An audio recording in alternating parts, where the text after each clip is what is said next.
My sister moved in, faked a pregnancy, and turned my wife against me when I refused to put the house under her name. Later, she tried to push it further, but failed miserably, while I kept everything I built. This is a throwaway account because some people involved know my name and this whole situation is still pretty fresh. Also sorry for any formatting issues on mobile. Man, where do I even start with this disaster? I, 31 male, never thought I would be sitting here staring at my own house, wondering how the hell my own sister almost stole it out from under me, but here we are, I guess. I should start with the house, the one I literally built with my own 2 hands, every single nail, every board, every little detail. See, I have been in construction since I was basically a kid. Started at 19 as the guy who just swept up sawdust and carried stuff around, you know. The guy all the real workers yell at to bring them tools. Yeah, that was me, but I busted my ass, learned everything I could, worked my way up from being the site cleanup guy to running my own crew. Now I own my own construction company, not trying to flex or anything, just giving you the background here. Anyway, about 2 years ago, I found this perfect piece of land. When I say perfect, I mean perfect 5 acres of absolute mess. Like imagine if Mother Nature had a garage sale and just dumped everything in one spot. Everyone said I was crazy to buy it. My realtor actually tried to talk me out of it. Looking back, should have kept that energy when other stuff went down. But we will get to that. But man, the view. I wish you guys could see it. Our neighbor Mrs. May, this sweet 70-something lady who has basically become my unofficial grandma, was the only one who got it. She would bring me these amazing dumplings every weekend while I was clearing the land. You have vision, she would say in her broken English, nodding at the mountains. Others see mess, you see home. I spent every single weekend for months just clearing that land. We are talking sunrise to sunset, covered in dirt scratches everywhere, probably lost 10 pounds just from sweating. My crew helped out during their off hours, paid them well. Obviously, I am not that kind of boss, but mostly it was just me, my tools, and Mrs. May's dumplings. Started building the actual house about 6 months in. Drew up the plans with my then-wife Kate, 29 female. She is an architect, which is how we met, actually. That is kind of a funny story. Well, it used to be funny. Now it just makes me want to punch a wall anyway. She designed the house to be exactly what we both wanted, a custom build with a massive kitchen island she had always dreamed of, and a workshop built just for me to tackle projects. Mrs. May would sit in her garden next door watching the house go up bit by bit. She would wave every morning when I got there and every evening when I left. Sometimes she would bring out her little folding chair and just watch me work, commenting on this mix of English and Mandarin that I started picking up over time. Strong foundation, she would say. The house took 2 years to complete. Every spare moment, every extra dollar, everything went into it. I am talking custom, everything, the kind of details you can only get when you are building it yourself and do not have to worry about contractor shortcuts. I still remember how proud I was when we finally finished it. At that point, everything was perfect. The house was done, Kate and I were happy, and my sister Liza, 32, was just my slightly annoying sister who lived in the city and occasionally borrowed money she never paid back. God, I was so naive. Everything changed when my dad died. It was a regular Tuesday, nothing special about it. He was supposed to come check out the house. That weekend had been bugging me about seeing the finished workshop. Instead, I got a call from my mom at 2 in the morning, heart attack, just like that, gone. You know that feeling when something so huge happens that your brain just refuses to process it? Yeah, that. I remember standing in my fancy new kitchen, still on the phone with Mom, staring at this stupid coffee mug Dad had given me as a housewarming gift. The funeral was, well, it was a funeral. Mom was barely holding it together. My sister Liza was a complete mess. Here is where things started getting weird. Mom started dating again like crazy fast. I am talking barely 2 months after Dad. This guy Steve shows up at our family house one day, and suddenly he is just there all the time, moving his stuff and rearranging Dad's garage, acting like he owned the place. Mom said she needed company and we should be understanding, whatever. But Liza, oh man, Liza took it hard. Started showing up at family dinners absolutely plastered. Her fiancé Mark, actually a decent guy, dodged a bullet to be honest. Finally had enough when she threw a wine glass at him during some argument about wedding centerpieces. Left her for his yoga instructor or Pilates teacher or whatever.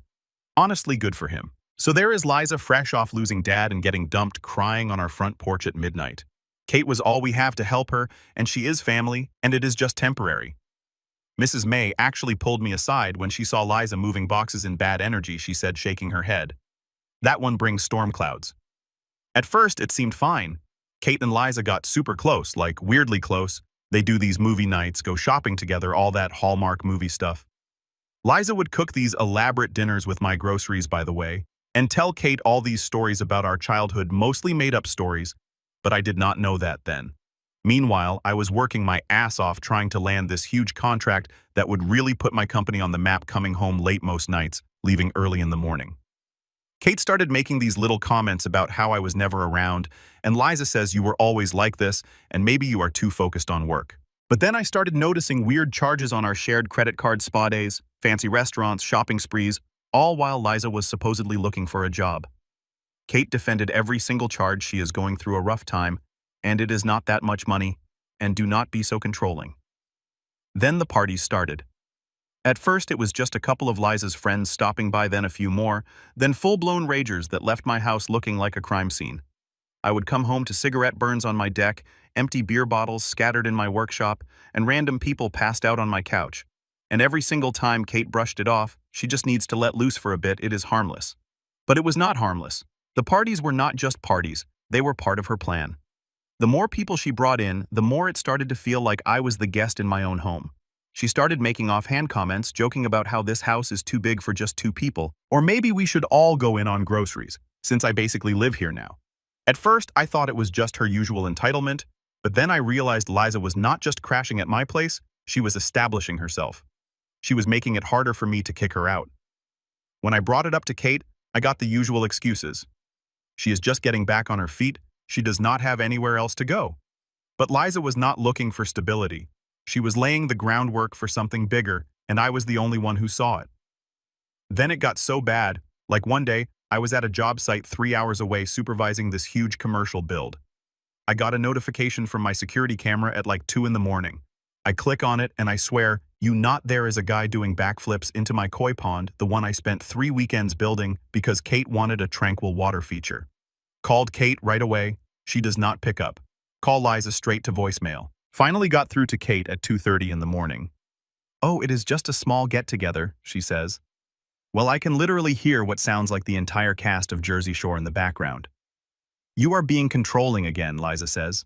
"You always try to control everything. Fun fact, those koi fish cost $300 each. Backflip guy killed 3 of them. Kate told me I was materialistic for being upset about it, the fish that she wanted that I spent my money on. Make it make sense." But the parties were just the beginning. Liza started this weird campaign of little comments and innocent observations, like she would wait until Kate was in earshot and then say stuff like, "Remember when you pushed Tommy Stevens off his bike in 3rd grade? You have always had such a temper." I did not push Tommy Stevens. He hit a rock and fell. I was just standing there. It is so brave of Kate to let you handle the finances after what happened with Dad's business. Nothing happened with Dad's business. It was successful until the day he died. "Oh, you are working late again. Some things never change." I was working late to pay for the damage her friends kept doing to my house, and Kate ate it all up, every single word. Started giving me these concerned looks when I would get frustrated about finding empty bottles in my workshop or cigarette burns on my custom cabinets. Started suggesting I talk to someone about my anger issues. Yeah, because apparently not wanting drunk strangers destroying your house is an anger issue now.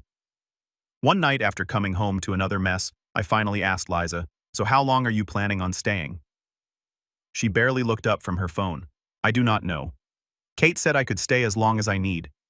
Kate, who had just walked inside, she is still figuring things out. Maybe just give her some space. I rubbed my forehead, let out a dramatic sigh, and stood up. "If my presence bothers you that much, maybe I should just leave." Kate immediately softened. "Liza, you do not have to go anywhere. If it is that much of a problem, maybe you should stay at one of your friends' places for a few days just to clear your head." I blinked. "My friends' places in the house I built." Kate frowned. "I am just saying, maybe a little space would help everyone cool off." I looked at Kate, waiting for her to realize what she had just suggested, waiting for some flicker of self-awareness to cross her face. Nothing. For a split second, the anger burned white hot, not just at Liza, but at Kate, for how easily she defended her, for how casually she dismissed my frustration for making me the outsider in my own damn home.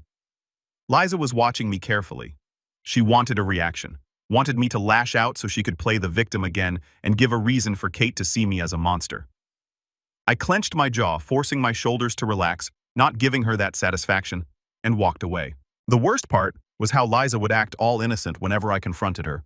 "Oh, I did not mean it like that," or "I am just worried about you," or "my personal favorite, Kate, He is scaring me, complete with fake tears and trembling lip.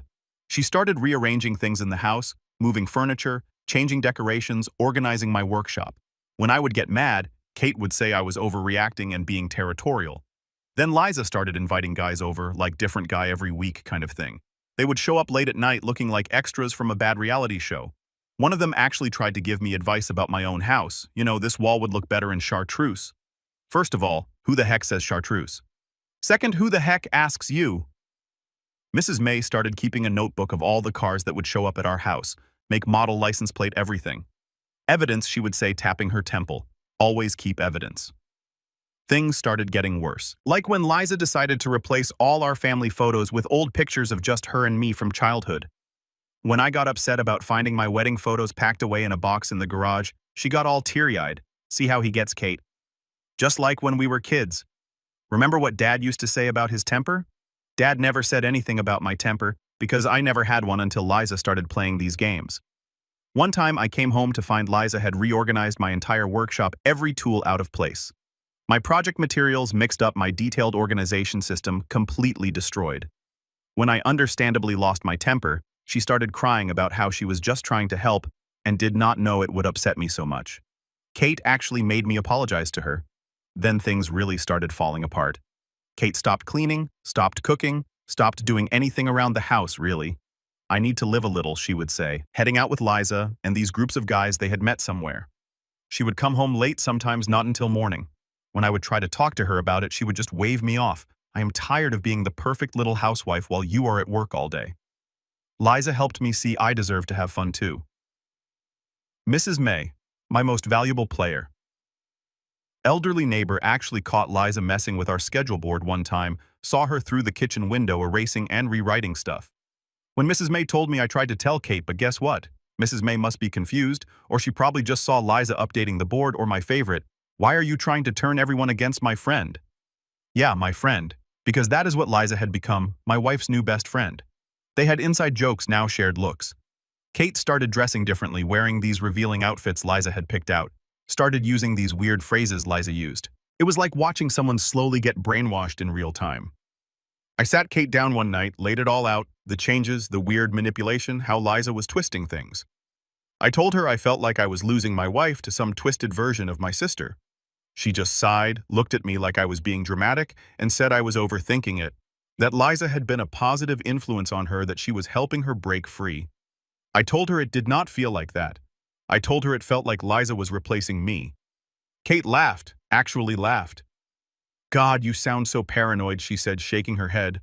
I am finally living my life instead of being your little housemaid. Liza helped me see what I was missing. And that was the moment I knew I was not just losing my house, I was losing my wife too. So there I was already dealing with this circus of manipulation when Liza dropped the mother of all bombs. It was during one of her fancy dinner parties, you know, the ones she kept throwing with my money in my house. Picture this. I am exhausted from a 12-hour day at a construction site. There were like 15 people I have never met sitting around my dining table eating food bought with my credit card, and Liza is standing there with this look on her face that I had learned to dread. She taps her glass with a fork. I cringed and announces she is pregnant. Cue the gasps, the squeals, the congratulations. Kate literally starts crying with joy. Everyone is hugging and planning baby showers and talking about nursery colors, and I am just standing there still in my work boots thinking, wait a minute. My brain stuck on two things. Who is the dad, and how did this even happen? See, this was where Mrs. May's notebook came in handy. Remember how she had been keeping track of all Liza's visitors? Well, the timeline did not add up like at all. Plus, I had literally seen her doing shots at one of her parties like 4 days before. She immediately starts talking about converting my workshop into a nursery. Not the guest room. Not any of the other 3 spare rooms in this huge house I built. Nope, had to be my workshop. And Kate, oh man, Kate was all for it. It is perfect, she kept saying. The natural light, the space, we can start clearing it out this weekend. We can start clearing it out, my workshop that I built with my own hands for my own projects in my own house. Liza really played it up too. Started wearing these flowy tops, walking around with her hand on her stomach, talking about morning sickness, which somehow only happened when I was around. She even bought one of those pregnancy apps and would announce every week what size fruit or vegetable the baby was. "It is a lime this week," she would announce at breakfast while eating sushi. She thought I did not see her order on Uber Eats. The real red flag, she refused to say who the father was, called it her personal journey, and said she did not want to involve him until she was ready. Kate defended this too. "It is her choice," she would say. "Stop being so judgmental." Then the demand started. My workshop had to be cleared out immediately because paint fumes are bad for the baby. Never mind that the workshop has its own ventilation system I specifically installed. She needed the master bedroom because the morning sickness meant she had to be close to the ensuite bathroom. Kate and I could move to the guest room because family has to stick together. Mrs. May watched all this going down and just kept shaking her head. One morning, she caught me in the driveway and handed me a security camera she had set up facing our house. "Watch the bathroom window at night," she said. "Snake forgets to fake sick when she thinks no one is watching." Sure enough, this severely morning sick pregnant woman was hosting full-on dance parties in her bathroom at 2 in the morning. But when I tried to show Kate the footage, she accused me of stalking and invading Liza's privacy. One time I caught her drinking wine when Kate was not around. Her response: "One glass is fine during pregnancy, do not be so controlling. This is why I cannot tell you who the father is, you are too judgmental." Then she started complaining about how my negative energy was affecting the baby, how my angry aura was making her blood pressure rise. She even started pretending to get dizzy or faint whenever I confronted her about anything. Hearing these made my blood boil. I looked her dead in the eye and said, "Cut the act. You are not fainting, and you sure as heck are not going to guilt-trip me into backing off." "Who is the father?" She sighed like I was exhausting her. "See, this is exactly why I do not tell you things. You are always so aggressive." I laughed. "You mean I ask basic questions and expect real answers?" She ignored me, of course, probably hoping I would drop it. I did not. "You are living in my house, eating my food, making my wife bend over backward for you, and you still cannot be honest." Then, without missing a beat, she pulled out her phone and hit record.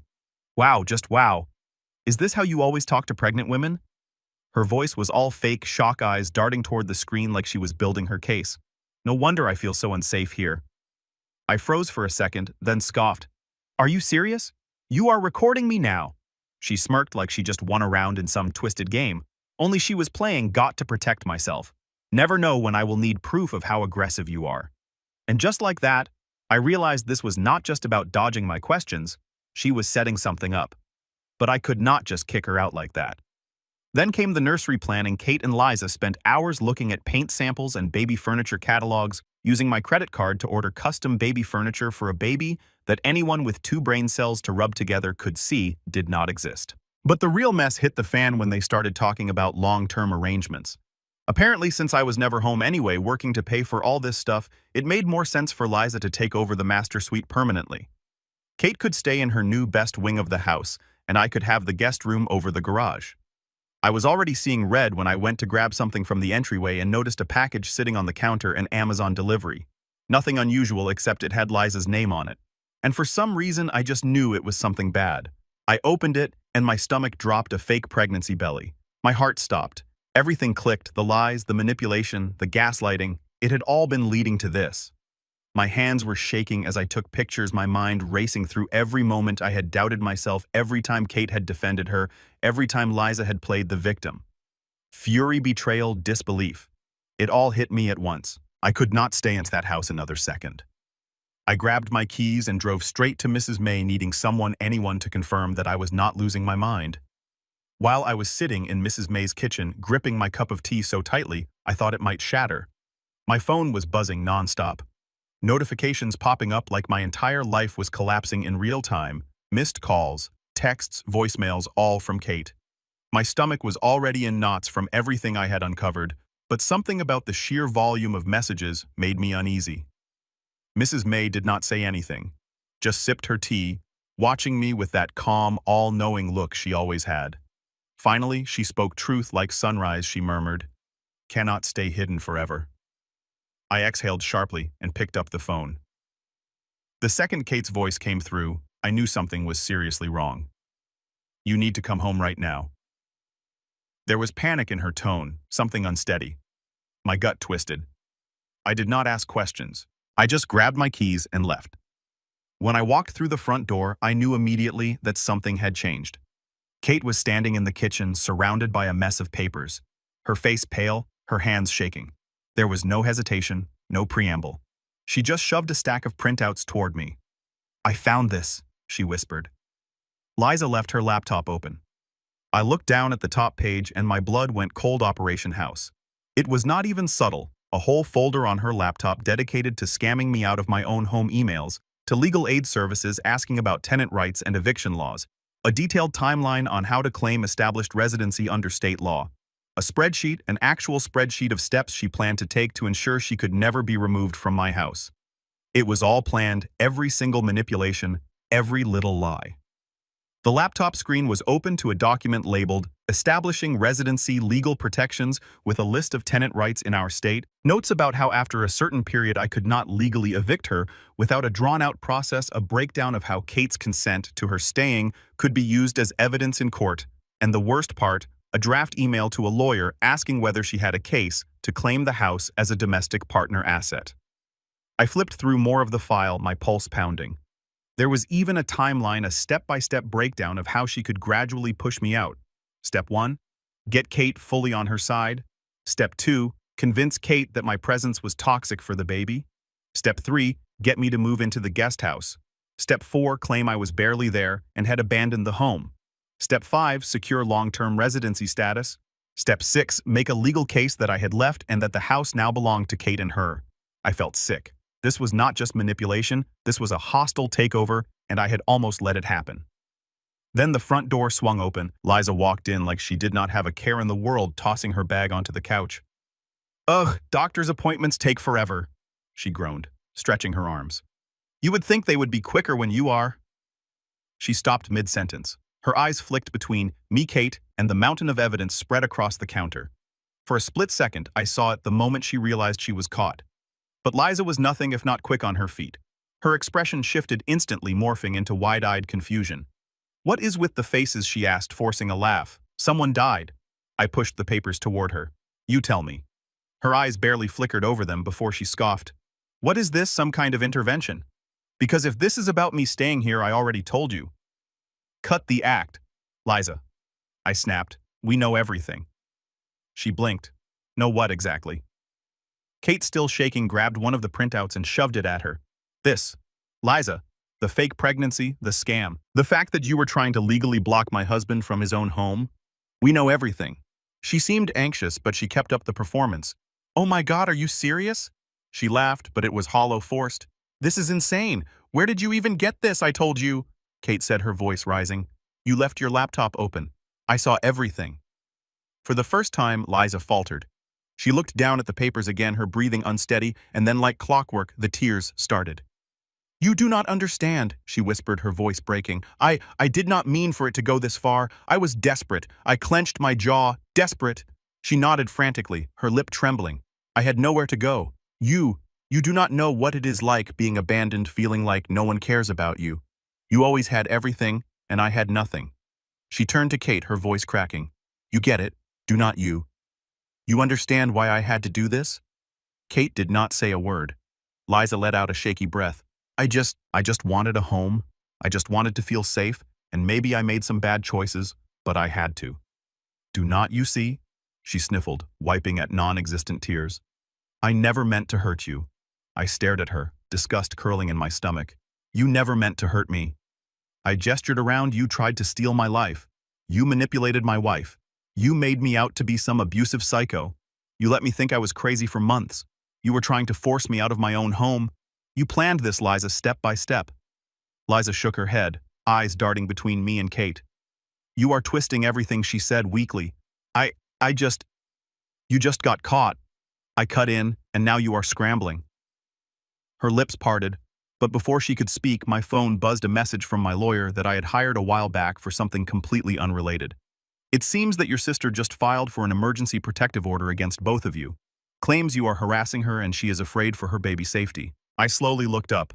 Liza was smirking, and in that moment I realized she had never planned to win. She just needed to make me lose. But she thought she had played the ultimate move by filing for a protective order, painting herself as the terrified victim of her aggressive brother and his unstable wife. It was a last-ditch effort, one final attempt to flip the script before I could expose her, but she underestimated just how prepared I was to end this.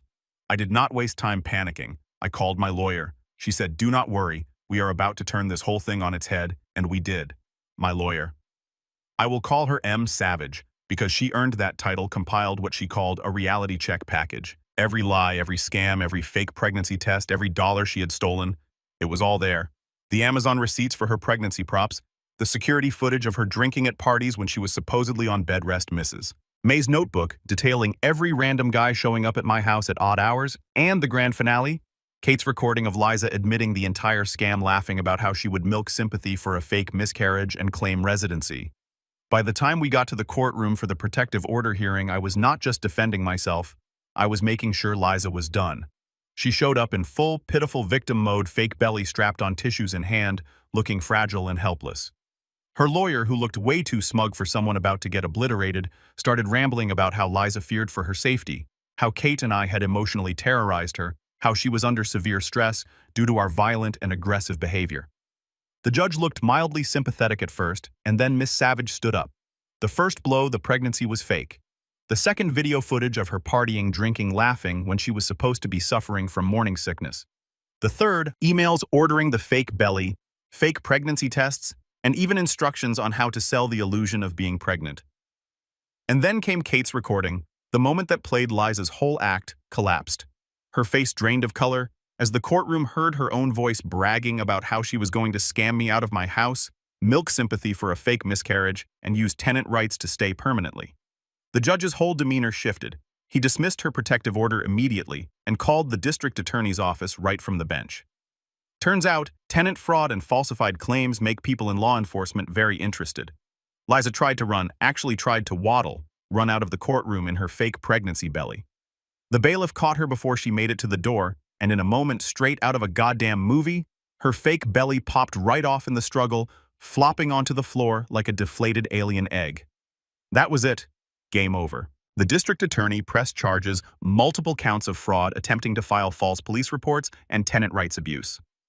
She was taken out of the courtroom in cuffs, screaming about how she was being set up while the evidence of her own stupidity was still playing on the courtroom speakers. I wish I could say that was the end, but I had one more thing to do. When I got home, I did not say a word to Kate. I did not need to. She was already sitting at the kitchen table, staring at the floor, the weight of everything finally settling in. For the first time in months, she looked like she understood exactly what she had done. She looked up as I walked in. "We can fix this." I let out a bitter laugh, shaking my head. "Fix this, Kate. This is not a broken faucet. This is our entire marriage." She stood up quickly, desperation creeping into her voice. "But we have proof now. We can show everyone what she did." "You think this is about Liza?" I snapped, finally letting the anger surface. "Liza is a parasite, a scammer. That is just who she is. But you were my wife. You were supposed to have my back." She swallowed hard. "I thought I was doing the right thing. The right thing." I gestured around the house. "You let her take over my home. You let her turn you against me. You let me think I was the problem while she was planning to steal everything. And even when the red flags were slapping you in the face, you still defended her." She stepped closer, reaching for my hand. "But I pulled away, please," she whispered. "I was stupid. I see that now. I do not want to lose you." I exhaled slowly, shaking my head. "You already did." She blinked, lips trembling. "So that is it, that is it." For a moment I thought she might argue, might try to fight for this, but then her shoulders slumped and she nodded. "Where am I supposed to go?" she asked quietly. I crossed my arms. "Not my problem." Her face crumpled, but I did not waver. I had nothing left to give her. Kate packed her things that night. 3 months later, the divorce was finalized. She got nothing. The judge was not too sympathetic to someone who had helped try to scam their own husband out of his home. And the house, I kept it. I did not let them take it from me. I built this house. I laid every board nailed, every beam poured, every ounce of my blood, sweat, and time into it. This was not just a house. It was proof of everything I had worked for. I restored it, scrubbed out the mess they left behind, repainted the walls, replaced the furniture, and took back what was always mine. Mrs. May bought the house next door, claiming she was too old for new neighbors, and that someone needed to keep the snake detector working. She still will not share her dumpling recipe, but she did teach me how to make her special tea.